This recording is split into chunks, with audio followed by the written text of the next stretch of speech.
Chapter 4 Episode 33. The Work of the Limour Birds. I pondered this new skill as I returned to the inn, and the man at the reception desk welcomed me back. It was dark at the entrance, so I thought nobody was there, but this was convenient for me. "Excuse me, is there anywhere around here where I could let my familiars out without bothering anyone?" I asked. "I have some bird familiars." It seemed unquestionable that Pedro had taken this road, so I wanted to check the forest again. I explained the circumstances to the man. "You can use the roof," he said. "Nobody would be up there around this time." "Oh, but if there's any laundry there, then watch out for that." "Thank you, I appreciate it. The safety of the roads is important to all of us." With his permission, I headed straight for the roof. I climbed the wooden stairs he directed me to and opened the door at the top. Under the starry sky, ropes for hanging clothes on glowed in the moonlight. There was nothing else on the roof aside from a railing along the edge, so my birds could fly in any direction from here. When I opened my dimension home, my Limour birds loudly cawed and flew out.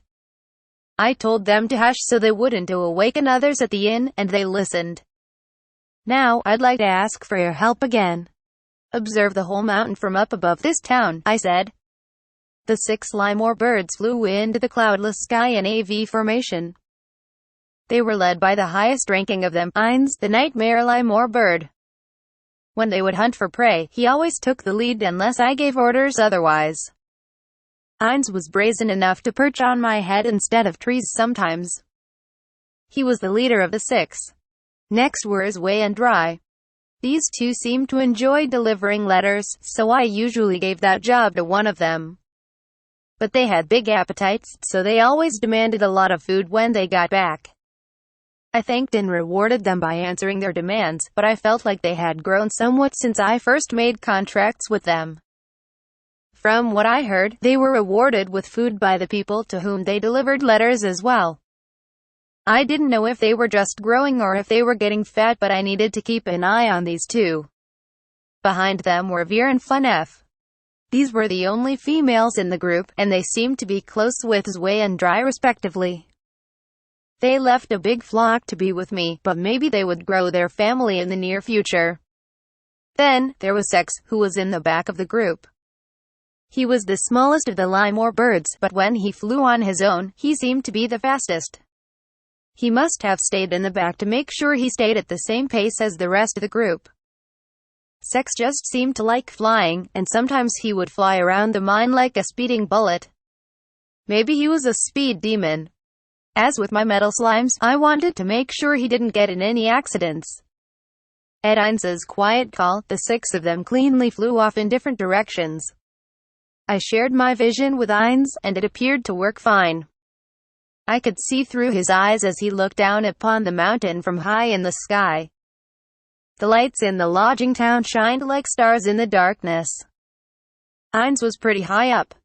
Curious about the other birds, I switched to their eyes, but what I saw was much the same with all of them. It was night, so I mostly just saw darkness.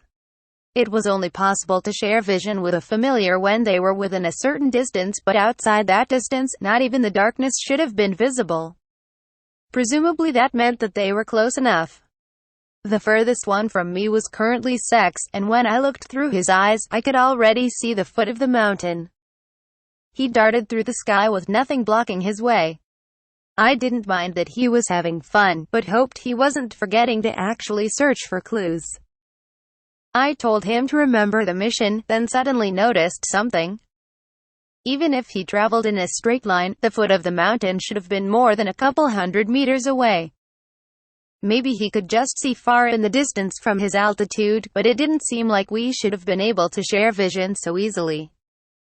Maybe my taming magic was rapidly improving, but if it was, I had no idea when that happened or why. The only new thing I had done related to taming magic lately was taking the aptitude exam, but that didn't seem like enough for such a change. Funef found something, so I decided to put that thought on the back burner for now. I switched to her field of vision, but I couldn't quite make out what she was looking at. I could make out the branches and needles of a conifer tree somewhat through the darkness, but little else. Something appeared to be moving, so maybe it was an animal or human. There was some sound as well.